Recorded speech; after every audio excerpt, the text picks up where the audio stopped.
Hello guys, welcome back to Engineer 1. Today I'm going to show you how to solve some derivative and integral problems using the TI-36x Pro calculator. This is going to be a quick way to solve simple calculus problems on the FE exam, and that'll give you more time for any more difficult questions you may encounter later on. So for this first problem, we are given the position function for an object moving in a straight line, and we are asked to solve for the velocity of the object at t equals 5 seconds. So if you think back to physics and dynamics classes, you remember that the derivative of position is velocity. So because of that, we can use our calculator by hitting second and hitting this button right here and taking the derivative of the function we're given in order to solve for the velocity of the object. So we can go ahead and do that. We hit 4x cubed minus 9x squared plus 6x minus 2. And then you make sure that for your x value you have 5 because t equals 5. And then you just hit enter, and we get 216 meters per second.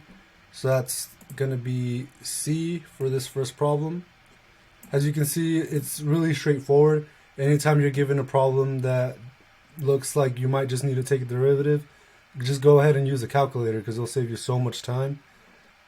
So now moving on to another scenario. In this case, we're given the velocity function for an object moving in a straight line, and we're asked to solve for the position of the object.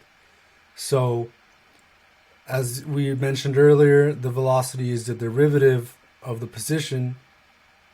So in order to go back to the position from velocity, we take the integral of our function here. So in order to do that, we go second on the calculator, and then we hit this button right here where my mouse is. As you can see, there's a little integral sign in blue.